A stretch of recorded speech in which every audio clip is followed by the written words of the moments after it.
दोस्तों, आज हम बात करने वाले हैं भारत चाइना बॉर्डर कॉन्फ्रंटेशन की। लेकिन इस बार सिर्फ चाइना को दोष देने के लिए नहीं, बल्कि अपनी सरकार से सवाल पूछने के लिए।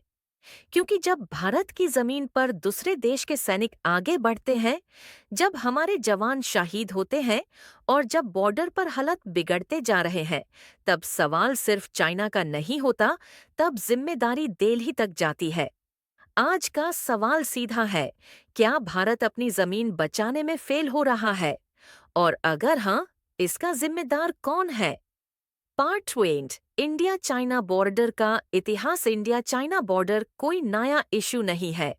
ये कॉन्फ्लिक्ट 1905 के दशक से चल रहा है। चाइना ने कभी भी लाइन ऑफ एक्चुअल कंट्रोल लेसी को क्लियरली एक्सेप्ट नहीं किया, और यही एम्बिग्विटी चाइना का सबसे बड़ा हथियार बन चुकी है। 1922 का युद्ध भारत के लिए सिर्फ एक हार नहीं थी, वो एक पॉलिटिकल फेलियर थी।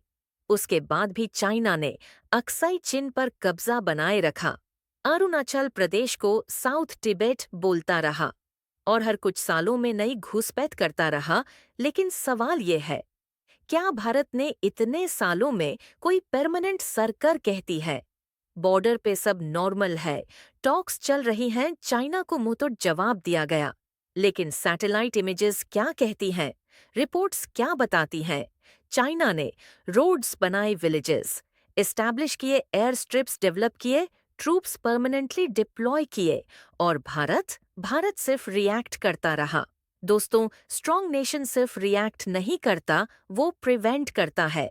सवाल उठता है, क्या भारत की फॉरेन पॉलिसी चाइना के सामने वीक पड़ गई है? पार्ट 4। Political responsibility. सवाल सरकार से, ये वीडियो एंटी नेशनल नहीं है, ये वीडियो प्रो इंडिया है। इसलिए सवाल पूछना जरूरी है।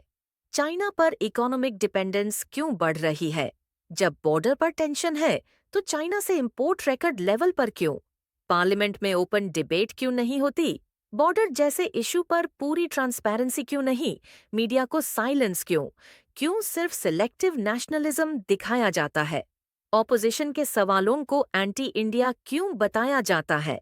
याद रखिए, सरकार से सवाल पूछना देशद्रोह नहीं होता, देशद्रोह होता है सवाल दबाना। पार्ट 5।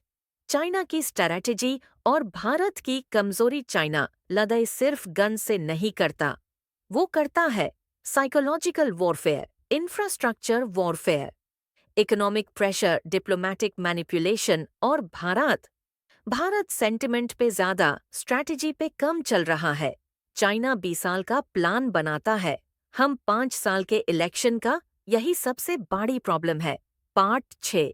मीडिया, नेशनलिज्म और सच्चाई। टीवी पर नेशनलिज्म चिल्लाया जाता है, लेकिन ग्राउंड पर जवान -30 डिग्री में खड़े हैं, बिना हाइप के। देश को फेक चेस्ट थंपिंग नहीं, ऑनेस्ट लीडरशिप चाहिए, जो बोले हाँ प्रॉब्लम है और हम सॉल्व करेंगे, ना कि सब ठीक है, सवाल मत पूछो। पार्ट 7। आगे का रास्ता, सॉल्यूशन क्या है? क्रिटिसिज्म का मतलब सिर्फ दोष निकालना नहीं होता, सॉल्यूशन भी जरूरी है। क्लियर बॉर्डर पॉलिसी, चाइना पर economic pressure, military modernisation, not just slogans, transparent communication with citizens, long term China strategy, not election strategy. Conclusion, final message. दोस्तन, चाइना दुश्मन हो सकता है, लेकिन अपनी कमजोरी से ज्यादा खतरनाक कुछ नहीं।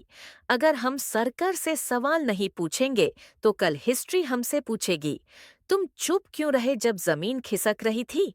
इसलिए याद रखिए, देशभक्ति का मतलब अंधभक्ति नहीं होता। Strong India equals aware citizens.